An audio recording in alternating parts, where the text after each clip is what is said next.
تیری عظمتوں سے ہوں بے خبر، یہ میری نظر کا قصور ہے۔ اعوذ باللہ من الشیطان الرجیم، بسم اللہ الرحمن الرحیم۔ وَأَتِمُّوا الْحَجَّ وَالْعُمْرَةَ لِلَّهِ فَإِنْ أُحْصِرْتُمْ فَمَا اسْتَيْسَرَ مِنَ الْهَدْيِ وَلَا تَحْلِقُوا رُؤُوسَكُمْ حَتَّى يَبْلُغَ الْهَدْيُ مَحِلَّهُ فَمَنْ كَانَ مِنكُمْ مَرِيضًا أَوْ بِهِ أَذًى مِنْ رَأْسِهِ فَفِدْيَةٌ مِنْ صِيَامٍ أَوْ صَدَقَةٍ أَوْ نُسُكٍ فَإِذَا أَمِنْتُمْ فَمَنْ تَمَتَّعَ بِالْعُمْرَةِ إِلَى الْحَجِّ فَمَا اسْتَيْسَرَ مِنَ الْهَدْيِ فمن لم يجد فصيام 3 أيام في الحج و7 إذا رجعتم تلك 10 كاملة ذلك لمن لم يكن أهله حاضر المسجد الحرام واتقوا الله واعلموا أن الله شديد العقاب صدق الله العظيم۔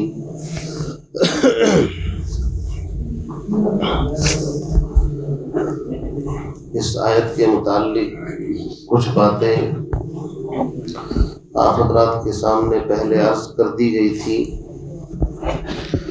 حج اور عمرے کے مسائل اور اس کے احکام، اور اگر حج عمرے کی نیت کرنے کے بعد، احرام کے بعد کسی کو احصار لاحق ہو جائے کسی دشمن کی وجہ سے، کسی بیماری کی وجہ سے احرام کھولنا پڑ جائے تو اس کے کیا مسائل ہیں، ان کا ذکر اس آیت کے اندر ہے۔ فرمایا وَأَتِمُّوا الْحَجَّ وَالْعُمْرَةَ لِلَّهِ، اور پورا کرو حج اور عمرے کو اللہ ہی کے لیے۔ اس آیت کے بارے میں نے بتایا تھا، امام شافعی رحمۃ اللہ علیہ فرماتے ہیں کہ جس طرح حج فرض یا واجب ہے ایسے ہی عمرے کو بھی واجب کہتے ہیں، لیکن ائمہ ثلاثہ امام اعظم ابو حنیفہ رحمۃ اللہ علیہ فرماتے ہیں کہ حج کی فرضیت کا اس آیت میں کوئی ذکر ہے ہی نہیں۔ وہ سورہ آل عمران کی آیت نمبر 96-97 کے اندر وہاں پر آ چکا ہے وَلِلَّهِ عَلَى النَّاسِ حِجُّ الْبَيْتِ مَنِ اسْتَطَاعَ إِلَيْهِ سَبِيلًا۔ اس آیت میں حج کی فرضیت کا ذکر ہے۔ یہاں پر تو ایک الگ مسئلہ ہے کہ جو آدمی حج اور عمرے کا احرام باندھ لے، نیت کر لے، پھر کسی وجہ سے احرام کھولنا پڑے، چاہے دشمن کی وجہ سے یا کسی بیماری کی وجہ سے، اس کا ذکر یہاں پر ہے۔ حج کی فرضیت کا اس آیت میں کوئی ذکر نہیں ہے۔ تو مسئلہ یہ ہے کہ جب کسی عبادت کو شروع کر دیں تو پھر اگر درمیان میں سے وہ عبادت کسی وجہ سے موقوف کر دی جائے تو بعد میں اس کی قضا واجب ہوتی ہے، ضروری ہوتی ہے۔ اسی کو فرمایا وَأَتِمُّوا الْحَجَّ وَالْعُمْرَةَ لِلَّهِ، اور حج عمرے کو پورا کرو اللہ کے لیے۔ کعبہ ایک ایسی جگہ ہے کہ 2 عبادتیں اس سے متعلق ہے، ایک تو عمرہ، اور عمرہ سال میں کبھی بھی ہو سکتا ہے 5 دنوں کے علاوہ۔ عمرے کے اندر صرف اتنا کام ہوتا ہے کہ آدمی میقات سے پہلے احرام باندھ لے، وہاں جا کر کے طواف کرے، طواف کرنے کے بعد 2 رکعت نماز پڑھے، اس کے بعد صفا مروہ کی سعی کرے اور بال کٹا دے۔ اس میں قربانی کچھ بھی نہیں ہوتی، عمرہ ہو جاتا ہے۔ البتہ حج کے مسائل، حج 3 طرح کا ہے، یہ بات رہ گئی تھی اس دن۔ ایک حج افراد، ایک حج تمتع، ایک حج قران۔ حج افراد خاص طور سے ان حضرات کے لیے ہے جو میقات کے اندر رہتے ہیں، یعنی حدود حرم کے آس پاس رہتے ہیں، وہ لوگ صرف خالص حج کرتے ہیں، اور وہی وہ 8 تاریخ کو احرام باندھ کر کے رات کو مینا میں پہنچتے ہیں، پھر وہاں سے 9 تاریخ کو میدان عرفات میں پہنچ جاتے ہیں، اور سورج غروب ہونے کے بعد 9 کے بعد مزدلفہ کی رات کو مزدلفہ میں قیام کرتے ہیں۔ مزدلفہ میں ٹھہرنے کے بعد صبح کو وہاں سے روانہ ہو کر کے مینا آتے ہیں، اور مینا میں آ کر کے پہلے قربانی کرتے ہیں، پھر بال کٹا کر کے پھر شیطان کو کنکری مارتے ہیں، اور اسی دن اگر موقع مل جائے تو جا کر کے طواف زیارت کریں، اس دن کر لیں، اگلے دن کر لیں، اس سے اگلے دن کر لیں۔ تو طواف زیارت کے بعد حج کے ارکان مکمل ہو جاتے ہیں. سمجھے نہیں؟ اب دو شکلیں ہیں. ایک تو یہ کہ ایک بندے نے حج کا احرام باندھا میقات سے اور عمرے کا ساتھ ساتھ، تو اس کو حج قران کہتے ہیں. یہ آدمی وہاں جا کر کے عمرہ کرے گا اور پھر ایام حج آنے تک احرام ہی کی حالت میں رہے گا، اسی احرام سے آگے حج شروع کر دے گا. اس کو قران کہتے ہیں. اور تمتع کے اندر یہ ہوتا ہے کہ میقات سے پہلے جو وہ حج یا مطلب وہ عمرے کی نیت سے احرام باندھے گا اور وہاں جا کر کے عمرہ کر کے بالکل ایک دم ایسا ہو جائے گا جیسے یہیں پر رہنے والا. پھر 8 تاریخ کو وہیں اپنے مقام سے جہاں پر بھی ہے وہ وہیں سے احرام باندھ کر کے آگے حج عمرہ دونوں ایک ساتھ کرتا ہے، لیکن بیچ میں حلال ہو جاتا ہے. تو اس کو تمتع کہتے ہیں. قربانی ان دونوں کے اوپر واجب ہے، جو قران کرے یا تمتع کرے. تو بیچ میں ایک مسئلہ یہ بیان کیا گیا ہے کہ اگر قران اور تمتع کرنے والا اتنی وسعت نہیں رکھتا کہ قربانی کر سکے، پیسے ختم ہو گئے، یہ بیچارے کے پاس ہے ہی نہیں، اب اس کے لیے مسئلہ یہ ہے کہ یہ 10 روزے رکھے. کتنے رکھے؟ 10. 3 روزے اس کو 9 تاریخ سے پہلے رکھنے ہیں، عرفے کے دن سے پہلے. آخری دن عرفہ ہے وہاں تک بھی اگر رکھ لے، اور باقی 7 روزے اس کو چاہے وہیں مکے کے اندر اگر اور زیادہ قیام ہو وہیں رکھ لے، مدینے کے اندر قیام ہو اس کا وہاں رکھ لے، وہاں نہ رکھ سکتا ہو تو وطن میں آ کر کے رکھ لے. امام شافعی فرماتے ہیں کہ بس 3 روزے وہاں رکھے، باقی 7 روزے وہاں نہ رکھے بلکہ اپنے وطن پر آ کر کے آرام سے رکھے. امام اعظم ابو حنیفہ رحمۃ اللہ علیہ کا مسلک یہ بھی ہے کہ اگر وہ 3 روزے نہ رکھ سکا، اس کو رکھنے چاہیے، تو اب اس کو قربانی ہی کرنی پڑے گی، چاہے وہی انتظام کرے، چاہے وطن آ کر کے کسی کے ذریعے سے قربانی کا انتظام کرے اور وہاں پر ایک جانور ذبح کرائے، پھر یہ متعین ہو جاتا ہے. درمیان میں ایک مسئلہ اور آیا کہ اگر ایک آدمی نے احرام باندھ دیا تو ظاہر بات ہے قربانی سے پہلے اب حلق اور قصر نہیں ہونا ہے، یہ 10 تاریخ کو ہو گئے کا، لیکن مجبوری کی وجہ سے سر میں جوئیں بہت زیادہ ہے یا کوئی ایسی بیماری ہے کہ جس کی وجہ سے مجبوراً بال کٹانے پڑ رہے ہیں اس کو، تو اب کیا کریں؟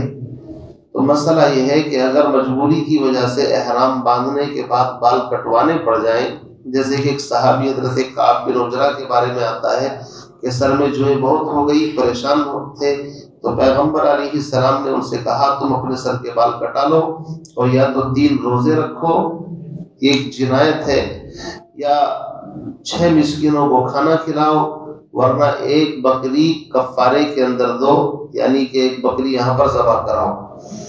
تو اس سے پتہ یہ چلا کہ مجبوری کی وجہ سے اگر احرام، چونکہ احرام کی حالت میں ناخن نہیں کاٹ سکتے، بال نہیں کاٹ سکتے، بہت ساری پابندیاں ہیں، لیکن مجبوری کی وجہ سے اگر کچھ کام کرنا پڑ جائے تو پھر اس کے لیے یا تو 3 روزے ہیں، یا 6 مسکینوں کو کھانا کھلانا ہے، یا ایک بکری وہاں پر دینی ہے. یہ پوری آیت کا خلاصہ آ گیا اب سبق کے. اب میں ترجمہ کروں گا اور بات سمجھتے رہیں آپ. فرماتے ہیں کہ ایک آدمی نے حج عمرے کا احرام باندھ لیا، فَإِنْ أُحْصِرْتُمْ، پس اگر تم کو گھیر لیا جائے، جیسے صحابہ نے سن 6 ہجری کے اندر عمرے کا احرام باندھا تھا لیکن حدیبیہ میں ان کو روک لیا گیا، اگر ایسی کوئی سچویشن کنڈیشن آ جائے احرام باندھنے کے بعد. اب اس میں بھی اختلاف ہے. امام شافعی فرماتے ہیں کہ صرف دشمن کی وجہ سے احصار مانا جائے گا. امام اعظم ابو حنیفہ فرماتے ہیں کہ دشمن کی وجہ سے بھی احصار ہوتا ہے، لیکن کسی کی ٹانگ ٹوٹ گئی، بیمار ہو گیا احرام باندھنے کے بعد، اب وہ حج نہیں کر سکتا، یہ بھی احصار ہے. یہ کوئی اور مجبوری پیش آ گئی. فَإِنْ أُحْصِرْتُمْ، پس اگر تمہیں روک دیا جائے، فَمَسْتَيْسَرَ مِنَ الْهَدْيِ، تو مسئلہ یہ ہے جو تمہیں آسان ہو، میسر ہو، ہدی وہ بھیجو اور اس کو وہاں پر ذبح کراؤ. وَلَا تَحْلِقُوا رُؤُوسَكُمْ، اور اپنے سروں کا حلق مت کراؤ. کب تک؟ حَتَّى يَبْلُغَ الْهَدْيُ مَحِلَّهُ، جب تک کہ وہ ہدی کا جانور اپنے محل میں نہ پہنچ جائے، اپنی جگہ پر. امام شافعی فرماتے ہیں کہ جس جگہ روکا گیا ہے دشمن کی وجہ سے یا بیماری کی وجہ سے تو وہ مانتے ہی نہیں، اس دشمن کی وجہ سے، تو چاہیے کہ وہیں پر جانور ذبح کر دے، حرم تک بھیجنے کی ضرورت نہیں ہے قربانی کے جانور کو۔ امام اعظم ابو حنیفہ فرماتے ہیں کہ قرآن کہہ رہا ہے حتی یبلغ الہدی محلہ، ہر چیز کا ایک محل اور جگہ ہوتی ہے، تو محل سے مراد ہے مینا، جہاں پر جانور ذبح کیے جاتے ہیں۔ کوشش یہ کرے کہ یہ بندہ کسی کے ذریعے سے اس جانور کو وہاں بھیج دے اور اس کے سمپرک میں رہے کہ جب تم اس جانور کو ذبح کر دو گے اس کے بعد میں حلق یا قصر کرا کر کے احرام کھولوں گا۔ البتہ امام اعظم ابو حنیفہ یہ بھی فرماتے ہیں کہ اگر کوئی مجبوری ایسی ہے کہ وہاں تک بھیجنے کا کوئی سسٹم ہے ہی نہیں، تو پھر جہاں پر روکا گیا ہے وہیں پر جانور کو ذبح کر کے احرام کھول دے۔ سمجھ گئے؟ آگے فرماتے ہیں اب بیچ میں وہ مسئلہ آ گیا کہ اچھا احرام باندھنے کے بعد اتنی بڑی پابندی ہے کہ اس کو کھول نہیں سکتے جب تک کہ حلق اور قصر نہ کرائیں، لیکن اگر کوئی بیماری آ جائے کہ جس کی وجہ سے سر کے بال کٹانے پڑے یا کوئی تکلیف ہو تو اس کا مسئلہ فمن کان منکم مریضا، بس اگر تم میں سے کوئی بیمار ہے او بھی عدم من رأسہ، یا اس کے سر میں کوئی تکلیف ہے اور اس کی وجہ سے اس کو بال کٹانے پڑ گئے احرام کی حالت میں، تو اس کے اوپر کفارہ کیا ہے؟ اس کا کفارہ یہ ہے ففدیۃ من صیام، اس کو چاہیے کہ 3 روزے رکھے۔ یہاں پر صرف روزوں کا ذکر ہے، 3 حدیث کی وجہ سے کہہ رہا ہوں میں، حدیث میں وضاحت آئی ہے 3 روزے رکھے، او صدقۃ، یا صدقہ دے۔ کتنے مسکینوں کو یہاں ذکر نہیں ہے لیکن حدیث کے اندر آیا، چونکہ حدیث قرآن کی ترجمانی کرتی ہے، جو بات قرآن میں کلیئر نہیں ہوتی اللہ کے نبی اپنے عمل سے اس کو کلیئر کر دے تو اس کی تشریح ہوتی ہے۔ تو حدیث بتاتی ہے کہ 6 مسکینوں کو کھانا کھلا دے، او نسک یا قربانی کا جانور یعنی بکری بھینس جو بھی اس کو میسر ہو وہ قربان کرے۔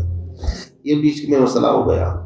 اس سے پہلے یہ تھا کہ دشمن نے تمہیں روک لیا تو قربانی کا جانور بھیجو۔ اب نارمل مسئلہ یہاں سے بیان فرماتے ہیں فَإِذَا أَمِنْتُمْ، پس جب تم مطمئن ہو جاؤ، یعنی جو دشمن کی رکاوٹ تھی وہ ختم ہو گئی، یا شروع سے ہی اطمینان ہو کہ دشمن نے نہیں روکا، تم نے حج عمرے کا احرام باندھ رکھا ہے، اب کیا کرنا ہے؟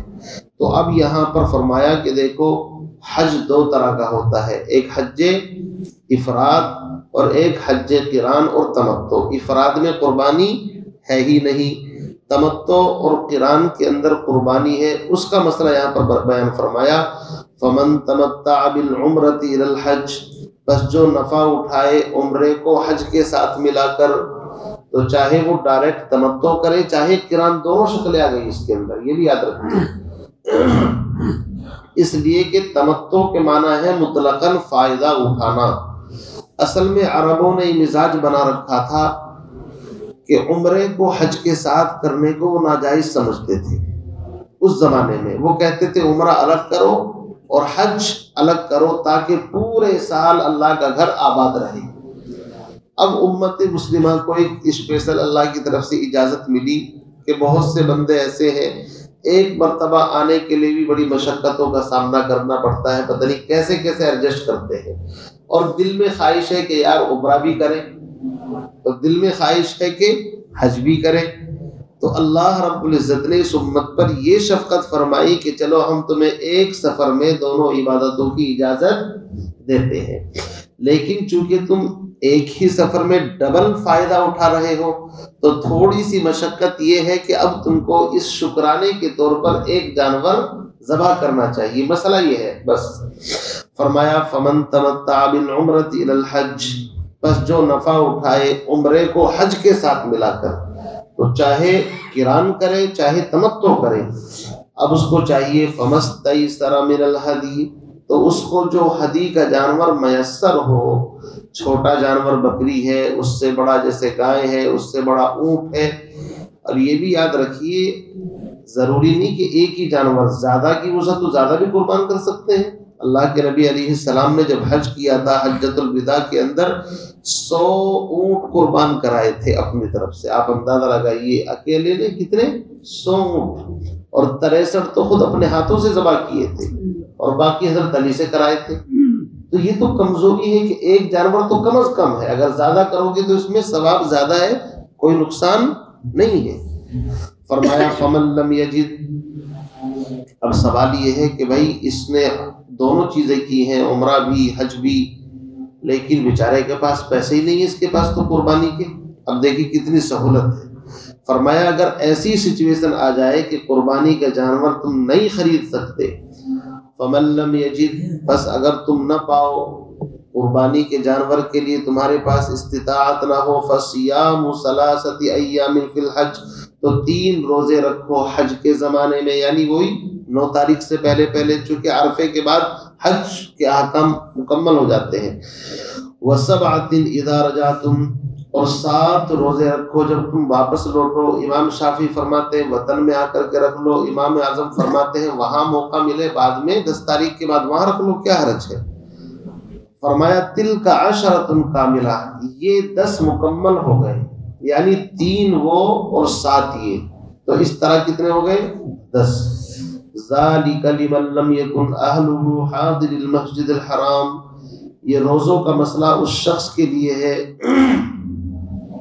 جو مسجد حرام کے پاس حاضر نہ ہو۔ کیوں؟ جو مسجد حرام کے آس پاس رہنے والے ہیں ان کے لیے تو ہے ہی افراد، ان کے اوپر تو قربانی کا مسئلہ بنتا ہی نہیں۔ جو وہاں سے دور رہتے ہیں میقات سے الگ، جس کو آفاقی کہتے ہیں، کیا بولتے ہیں؟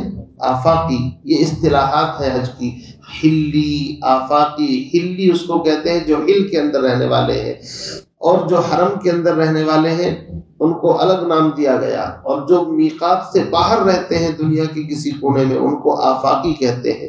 تو فرمایا یہ روزوں کا مسئلہ ان کے لیے ہے جو مسجد حرام کے پاس نہ رہتے ہوں، یعنی آفاق، دور سے سفر کر کے آئے ہوں۔ آگے فرماتے ہیں واتقوا اللہ، حج کے احکام میں اللہ سے ڈرو، نیت بھی خالص رکھو، مال بھی پاک صاف ہو، کسی کے ساتھ چیٹنگ دھوکہ دھڑی کچھ نہیں ہونی چاہیے۔ واتقوا اللہ، اللہ سے ڈرو، واعلموا، اور جان لو اگر تم نے کوئی گڑبڑ کی، تم پر دم واجب ہو گیا لیکن تم نہیں کر رہے ہو، یا حج کے مسائل سیکھے نہیں، الٹا سیدھا کام کر رہے ہو، تو پھر دقت بھی ہے۔ واعلموا ان اللہ شدید العقاب، اللہ کی پکڑ بھی بڑی سخت ہے، اس لیے حج کے احکام سیکھ کر کے جانا چاہیے۔ ہمارے یہاں بر صغیر میں تو ایک رواج دستور ہے کہ پوری جوانی زندگی ایسے ہی نکال دیں گے، پہلے بچوں کی شادی کرنی ہے، پھر مکان بنانا ہے، پھر یہ ہے وہ ہے، پھر بعد میں جب بیچارے کے بس کی کچھ نہیں رہتا، اب مل جلا کر کے والد صاحب کو حج کے لیے بھیج دو، سب کی طرف سے کافی ہو جائے گا۔ اب والد صاحب ایسی حالت میں ہیں بیچارے، نہ صحیح طریقے سے حج کر سکے، نہ طواف، نہ سعی، نہ عمرہ، پھر وہ اپنا وہاں پر آرام سے خیمے میں آرام کرتے رہتے ہیں، حاجی حج کرتے رہتے ہیں، تو اس طرح کے حالات پیش آتے ہیں۔ اس لیے بہتر یہ ہے کہ جوانی کے اندر کرنا چاہیے، انسان جب متحرک اور فعال ہو تاکہ وہ آرام سے سارے ارکان صحیح طریقے سے کر سکے۔ اللہ تعالیٰ سے دعا فرمائے ہم تمام کو ان اصول آداب کی پابندی کے ساتھ اپنے گھر کی زیارت کی حاضری اور وہاں پر آنے جانے کے لیے اللہ تعالیٰ وہاں کی حاضری کے لیے قبول فرمائے۔ سبحان اللہ وبحمدہ، سبحانک اللہم وبحمدک، ونشہد ان لا الہ الا انت۔